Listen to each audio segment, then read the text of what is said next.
G'day guys, it's Roy here, how's it going? Today I am once again on a different map other than Hard Hat. Isn't that just amazing? Finally on Carbon, and this time I'm using the Spaz 12, Spaz-tastic Spaz 12, and this is a bare bones domination game, so there are no kill streaks. And the final score of this game is, I think, a 25-4 maybe? Something along those lines. And not the highest scoring game, but there's no kill streaks, and I thought it was quite a, well, at least it was entertaining for me to play. Like I was having fun playing this game, and my shots seem to be working, even though I still have yet to get damage on the Spaz, and you know, the range wasn't too bad, and you know, it wasn't failing me like it sometimes tends to do, and gets me caught out in certain situations. And, yeah, it's not bad playing bare bones.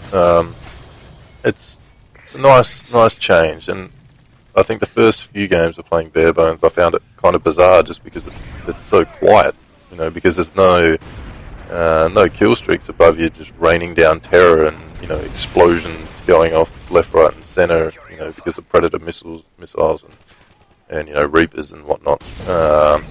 So yeah, the silence is kind of nice actually, and I mean, I guess it cuts out a bit of the shit in the game. It doesn't cut out too much, but you know, I think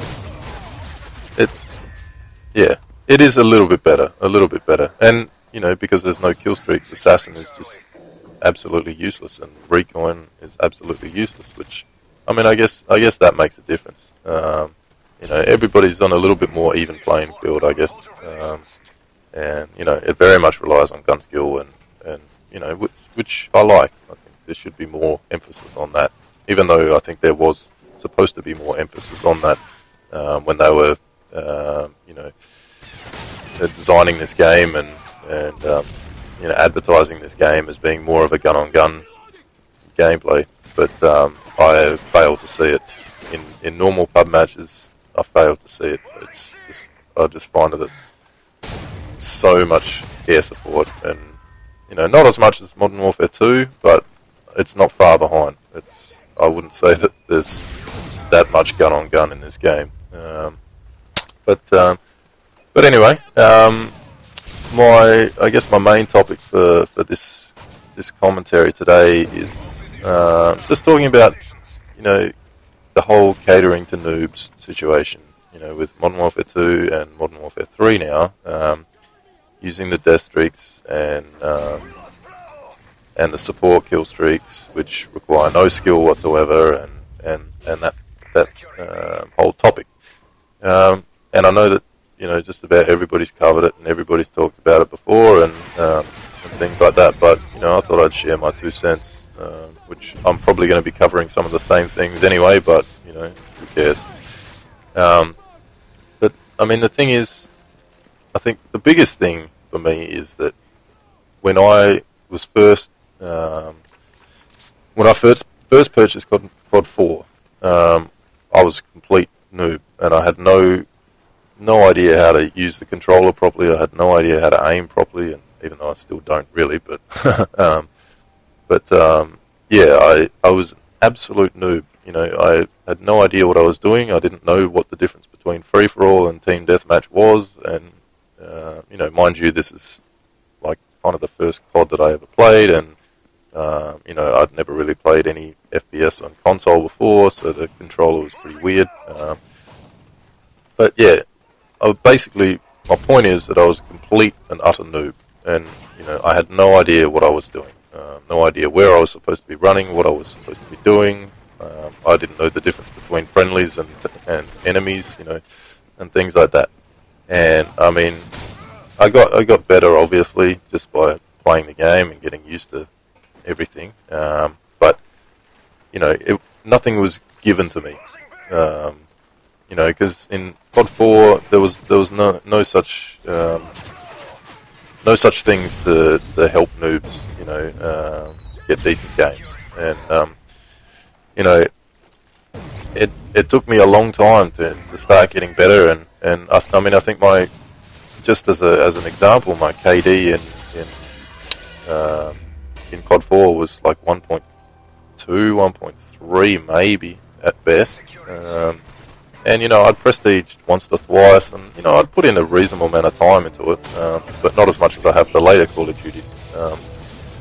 And then Modern Warfare 2 came out, and I was a little bit better at that because I'd had some experience with Call of Duty before, so there was an improvement from the start.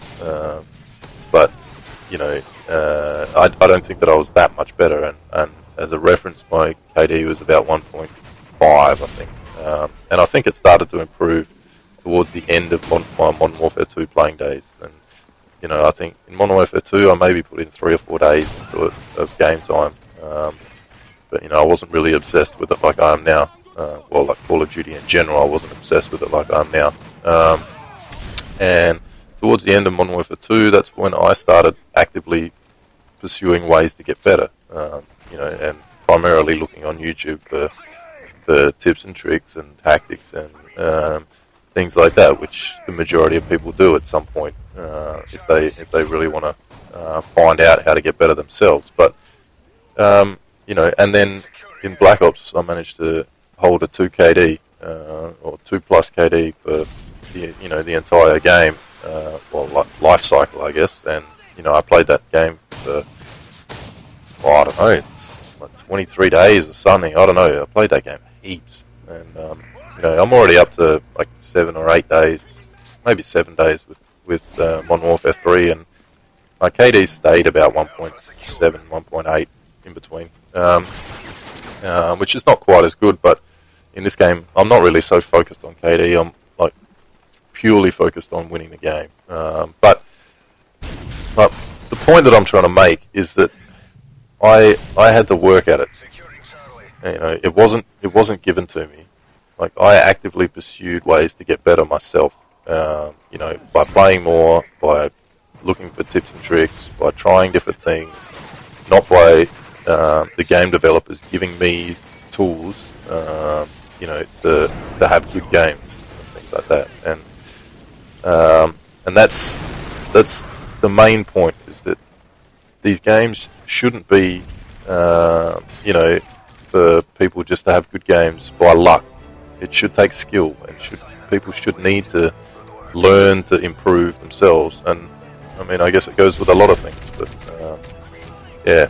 Anyway, this game's kind of come to an end a little bit quicker than I thought, as per usual. But have a good day or night, depending on where you are, and I'll talk to you guys next time. Catch ya.